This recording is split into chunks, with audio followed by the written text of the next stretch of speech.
Adonai said to Moshe, I have signaled out Bezalel, the son of Uri, the son of Hur, of the tribe of Yehudah.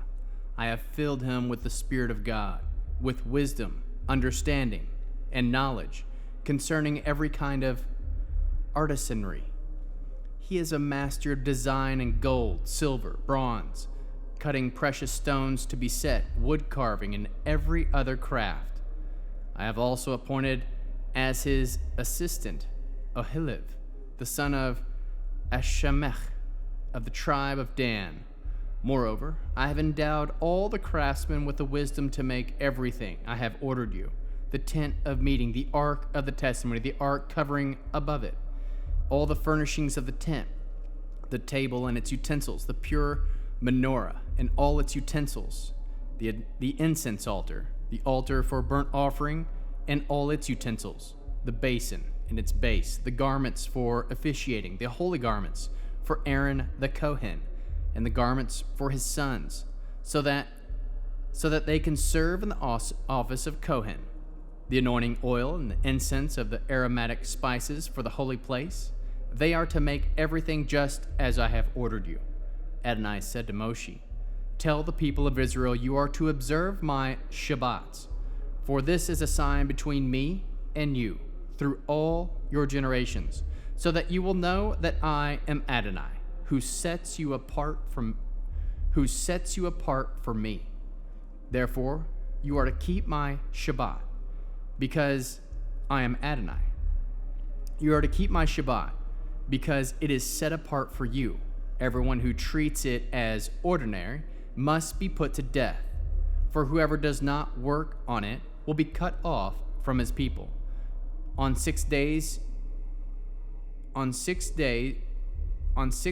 work will get done, but the seventh day is Shabbat, for complete rest, set apart for Adonai. Whoever does any work on the day of Shabbat must be put to death.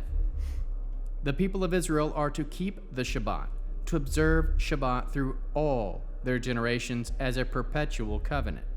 It is a sign between me and the people of Israel forever. For in 6 days Adonai made heaven and earth, but on the seventh day he stopped working and rested. When he had finished speaking with Moshe on Mount Sinai, Adonai gave him the 2 tablets of the testimony, tablets of stone inscribed by the finger of God. When the people saw that Moshe was taking a long time to come down from the mountain, they gathered around Aaron and said to him, Get busy and make us gods to go ahead of us. Because this Moshe, the man that brought us up from the land of Egypt, we don't know what has become of him. Aaron said to them, Have your wives, sons, and daughters strip off their gold earrings and bring them to me. The people stripped off their gold earrings and brought them to Aaron. He received what they gave him, melted it down, and made it into the shape of a calf. They said, Israel, here is your God, who brought you out of the land of Egypt. On seeing this, Aaron built an altar in front of it and proclaimed, Tomorrow is to be a feast for Adonai. Early the next morning they got up and offered burnt offerings and presented peace offerings. Afterward, the people sat down and to eat and drink. Then they got up to indulge in revelry. Adonai said to Moshe, Go down, hurry. Your people whom you brought from the land of Egypt have become corrupt. So quickly they have turned aside from the way I ordered them to follow. They have cast a metal statue of a calf, worshipped it, sacrificed to it, and said, Israel, here is your God who brought you out of the land of Egypt.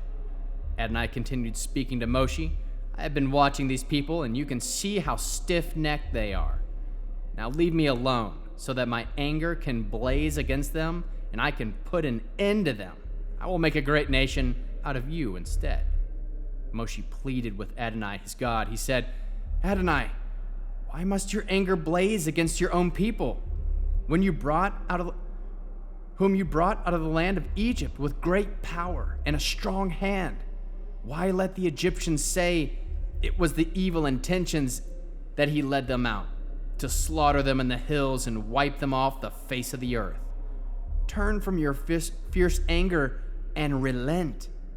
Don't bring such disaster on your people. Remember Abraham, Yitzhak, and Israel, your servants, to whom you swore by your very self. You promised them, I will have make your descendants as many as the stars in the skies, and I will give all this land I have spoken about to your descendants, and they will possess it forever.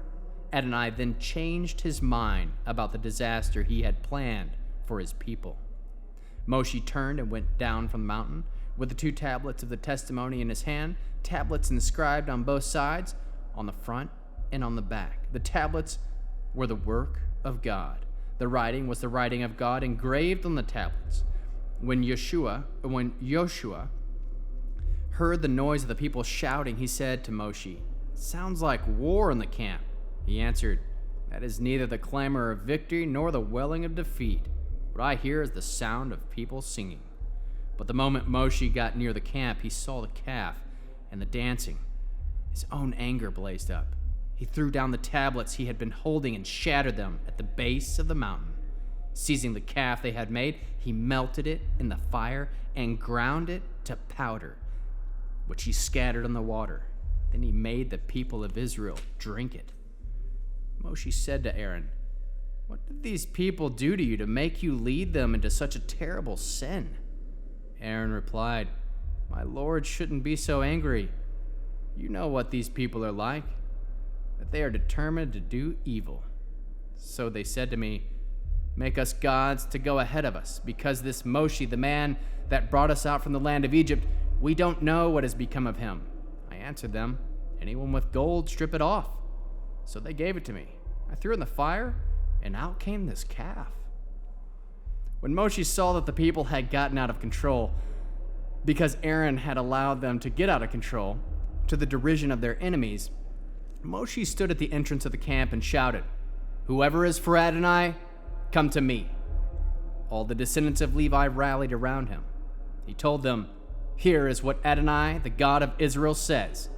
Each of you put his sword in his side and go up and down the camp from gate to gate, and every man is to kill his own kinsman, from his own friend and his own neighbor." The sons of Levi did what Moshe said. And that day, 3,000 of the people died. Moshe said, "You have consecrated yourselves today to Adonai because every one of you has been against his own son and against his own kinsman, in order to bring a blessing on yourselves today." The next day, Moshe said to the people, "You have committed a terrible sin. Now I will go up to Adonai. Maybe I will be able to atone for your sin." Moshe went back up to Adonai and said, "Please, these people have committed a terrible sin. They have made themselves a god out of gold.